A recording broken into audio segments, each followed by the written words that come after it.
Essa questão que o professor Vidigal coloca agora, para mim, ela é fundamental e é a questão de fundo nessa discussão, que é de onde os governos tiram a sua legitimidade para agir. Embora exista um movimento no cenário internacional no sentido de consolidar instituições que sejam a manifestação de uma legitimidade derivada da vontade comum, ao fim e ao cabo, ainda mais quando se trata de um país tão poderoso quanto os Estados Unidos, a legitimidade derradeira da ação americana vai ser tirada do apoio que o governo tiver dos seus cidadãos.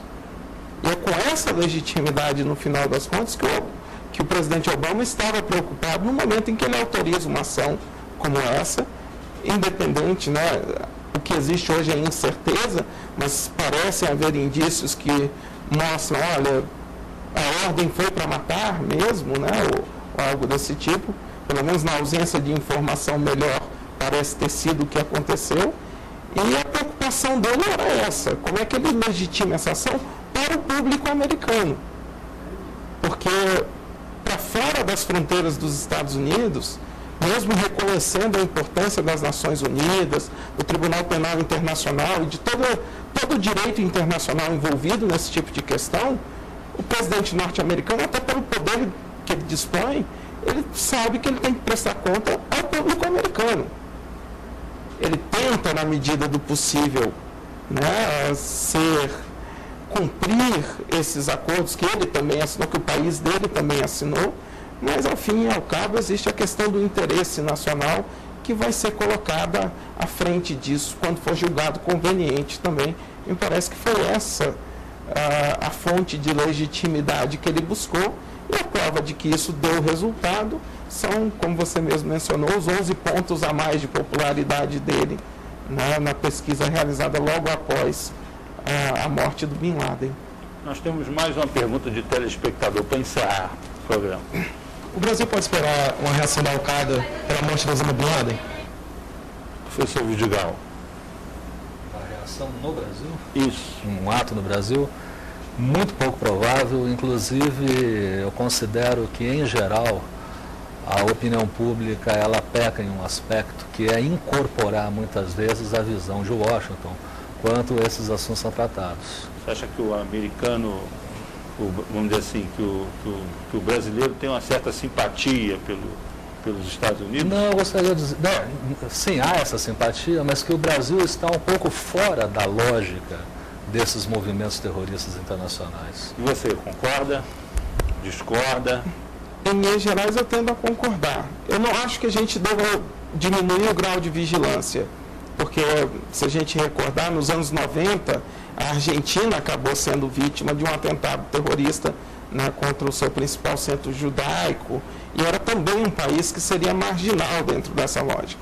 Mas, em linhas gerais, países como o Brasil, que não só não tem ainda um peso muito grande na determinação da ordem internacional, embora seja um peso crescente, mas mais que isso, seja um país constituído por uma convivência muito harmônica aqui entre esses diversos grupos que estariam na origem do conflito civilizacional, de que tanto falam hoje, nesse sentido, a gente é um país...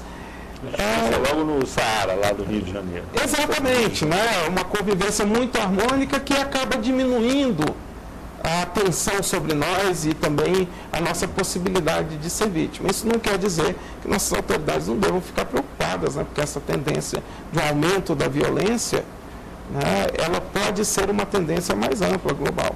Mas o nosso risco é menor, me parece. Doutora Clarita, você acha que o Brasil está fora vamos dizer assim, do espaço, do território onde possa vir a ocorrer uma retaliação, uma vingança da Al-Qaeda contra os Estados Unidos, atacando uma embaixada ou uma autoridade?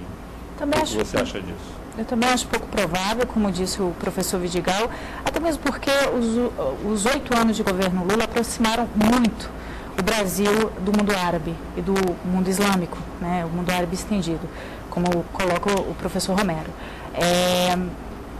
Abrimos um número significativo de embaixadas, missões diplomáticas permanentes, agendas cooperativas.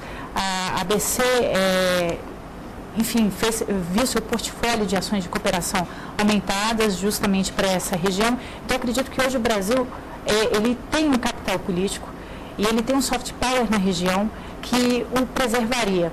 Não o suficiente para que talvez ele tivesse uma atuação protagônica na condução, uma influência qualquer na condução de uma primavera árabe, de uma intermediação muito maior de partes dissidentes, mas suficiente para resguardá-lo de qualquer tipo de ato de vingança, algo do gênero, até porque o Brasil nunca se posicionou contra, né, o mundo islâmico, o mundo árabe, por princípio, de forma alguma. Bom, nós vamos ter que encerrar pela opinião unânime aqui. Se houver alguma reação da Al-Qaeda, não será por aqui.